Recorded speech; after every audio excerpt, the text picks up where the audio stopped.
Hi, my name is Anish Kumar, and today I'm going to be talking about the San Felipe de Neri Parish in Albuquerque, New Mexico. So I'm going to start off with the description first.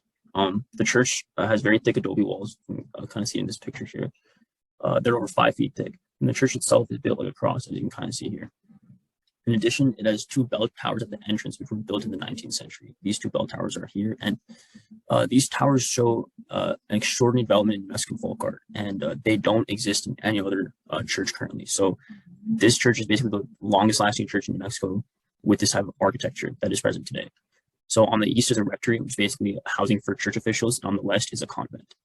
So now to the interior. It is an aisleless church, or was built as an aisleless church with a choir loft above the entrance, and the entrance is not shown here. So, and along with the thick adobe walls, the church has wooden vigas, which are beams, which aren't shown, and carved corbels, which are brackets. And it's kind of talking about these brackets right here that are like holding up the roof. So like here and here, and they're from the 18th century. And the chancel, the space around the altar, and which is shown kind of right here, and the sacristies, which is the preparation room, which is not shown. They have Greek revival and Victorian elements. In the late 19th century, a wood floor replaced the earthen floor, and the walls and altars were painted to resemble marble. So the church basically combines the old and new styles of New Mexico, and it's a window into New Mexico's post-Spanish past and the architectural styles in that time period. So before I go into the history of the parish itself, I'm going to kind of talk about the history of Albuquerque, and it'll lead into that. So in 1610, almost 70 years after the Spanish conquistador entered the region, the capital of Santa Fe was established. And in Santa Fe, there was a Pueblo revolt in 1680 where the Native Americans rebelled, but the Spanish quickly reconquered the region 12 years later. So the Spanish felt a need for a stronger military presence after this type of thing happened. And that is why Francisco Cuervo y Valdez established a military fortress, which would later become the city of Albuquerque. So Spanish law required 30 Spanish families to establish a settlement, but Valdez only had 18. So the promise of a mission, which was San Felipe Neri, and there were also other selling points, but this mission was key to getting more settlers, and that is essentially why it's a key to Albuquerque's founding history, and kind of the reason why Albuquerque became a place and why Albuquerque is a city today. It's also the biggest city in New Mexico. So in terms of the parish itself, the original church was constructed in 1706 under the supervision of Fray Manuel Moreno, who was a Franciscan priest in Old Town Albuquerque.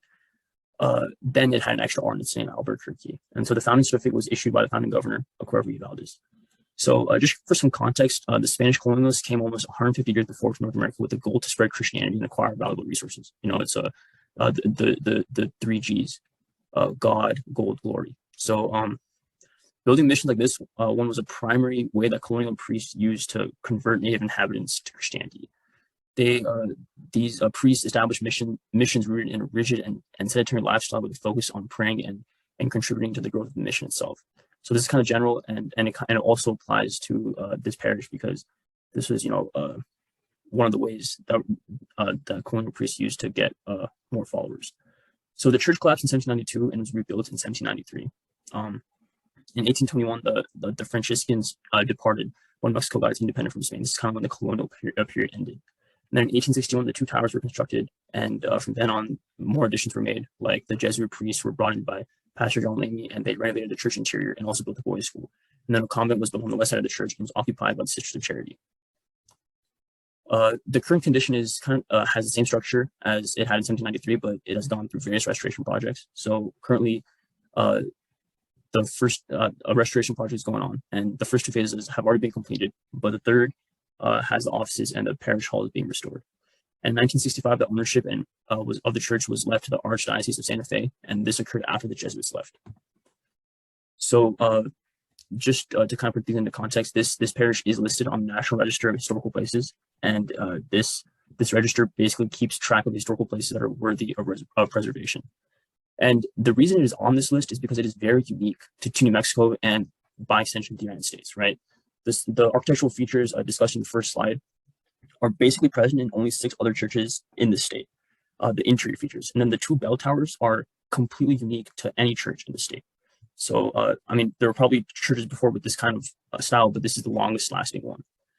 And this church is an architectural representation of 250 years of New Mexican history. And it represents the various communities and styles that came and went. It is said in the nomination form, which will be linked in the sources, that the circumstances that resulted in such architecture has not been repeated globally. I'm from Albuquerque. I've lived in Albuquerque most of my life, and this church is basically represents the history of where I've lived all my life, which is Albuquerque. And also, Albuquerque is the biggest city and has the biggest economy in Mexico, but it doesn't get the attention that Santa Fe does, right? There are various grand churches and very old monuments in Santa Fe that bring in tourists from across the country. But I think it's important to recognize other artifacts that have arisen, like this church, and although not as magnificent or antique, play a crucial role in Albuquerque, New Mexican, and United States history. Thank you for listening.